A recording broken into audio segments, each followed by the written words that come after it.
За сайн мэцэн бүгдэнд өнөөдрийн мэнд. За өнөөдөр текст сондгоо чанарын талаар хичээл үзье. За эхлээд текст сондгоо тоогоо ялгаад сурах хэрэгтэй. За текст тоо гэж ямар тоог хэлдэг гэхээр ер нь бол хоёр хуваагддаг тоонууд гэж хэлж болно. Өөрөөр тик 2 4 6 8 эдгээр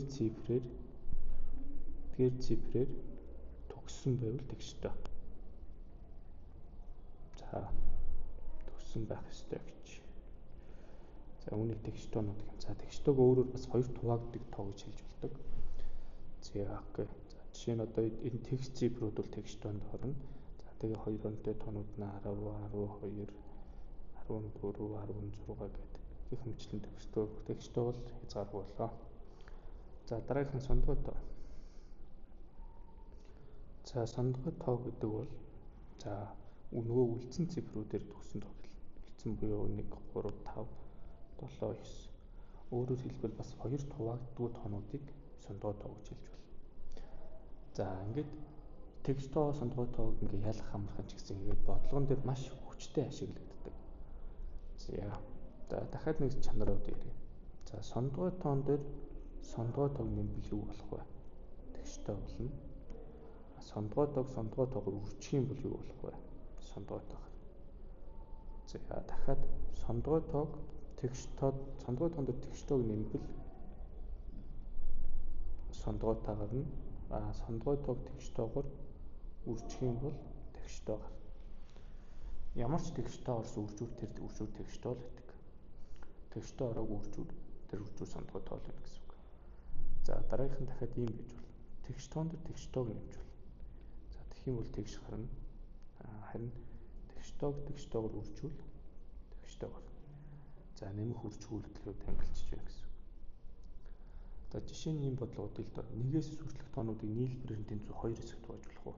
За шууд хэрэглээ яв. Бид нар бол текст сондгой тоог ялгаж чадна. Энэ чанаруудыг бол дорн нь ойлгож байна. За 1 2 3 за бодлого 1. За эдгээр тоонуудыг нийлбэрээр нь хоёр тэнцүү хэсэгт ангилж болох уу гинэ. За энэ хүүхдүүд бодсон байж магадгүй энэ бодлого. За тэгвэл хоёр тэнцүү ангилж болдог бол нэг А хэсэг Б хэсэг гэдээ ангилагддаг. Нийлбэр нь тэнцүү гэдэг үе л да. Тэгвэл тэдээр тэнцдгийг л олчээ. За тэгвэл нэг дээр өмнөх хичээлээр ашиглавал нэгээс нийлбэрийг бол дор нь олчин нэг дээр хэсгийг нэмээд тооны ширхэг эсээр мөрчөөд эцэст нь 2 дуу болчихно. Яг бол захын хоёрын нийлбэр 9 гэвн 10 гэвн 10 хэдэн удаа ус гэхээр 4 удаа усаар голын тоо 5 болтон тэгээд 45 гарна. Гэтэл 45 гэдэг тоог би 2 тэнцүү хувааж чадахгүй байхгүй юу би? Ер нь 45 гэж сондгой тоо хан чин тэгэхээр 2-т хуваагдахгүй 45. Тэгэхээр би нэгээс хүртэлх тоог нийлбэрийн тэнцүү 2 хэсэгт хувааж чадахгүй гэсэн үг. За бодлого 2. За бодлого 2 дээр ийм бодлого авъя л да.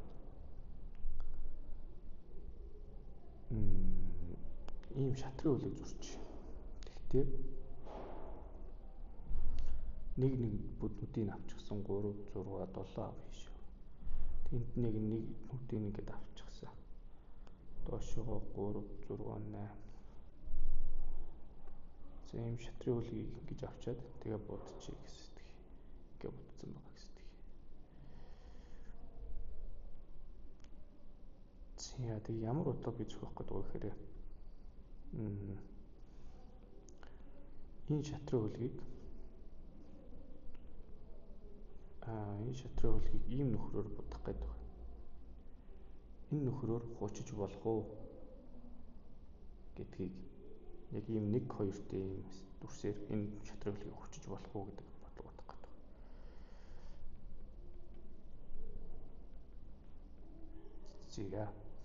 За би энэ дэр хар цагааны тоогийн тоолоод тэд гэлчих. Харын тоолоод цагааны тоолоод дуурай хүмүүдээ. За ер нь бодлогыг сайн оролдож үзэх хэрэгтэй шүү. Зурж нөхөж тэгж үж юм болж үлдэнэ. За хичнээн харын тоог авлаа.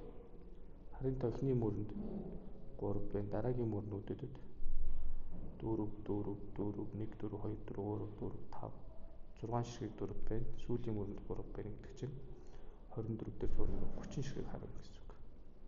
Цагаан хэд байна вэ? Цагааны тог тоолъё. Цагаан нүдний тог. За яагаад энэ хар цагаан тоолоод өгөх вэ? Нэг ийм төрсөд заавал нэг хар нэг цагаан орно шүү дээ. Энэ чөтрийн өлөг дээр авчиг байрлуулахад. Тэгээд би хар цагааны тоон дээр ажиллах гэдэг үг гэсэн үг. Цагааны тоо эхний мөрөнд 4 цагаан байна. Цаашгаа ер нь дандаа 4-үүд яваад юм уу? Тийм байна те. Энд 4, энд 4, энд 4, энд 4. 1 2 3 4 дандаа 4-үүд явах уу? Тэгэхээр 4 нь 8 32 уу? 4-ийг 8 удаа нэмэгдэж 4 8 32 юм гэсэн үг. За тэгэхээр хар 30 байна, цагаан 32 байна. Тэгвэл ийм дүрсээр энэ хоёр нэг хэмжээтэй ийм дүрсээр хучиж болдог юм бол хар цагааны тоо тэнцүү байх хэрэгтэй. Гэтэл энэ дээр тэнцүү байж чадахгүй учраас юу хэлж байна вэ гэхээр энэ чатрын үлгийг энэ нөхрөөр хучиж болохгүй гэсэн үг. За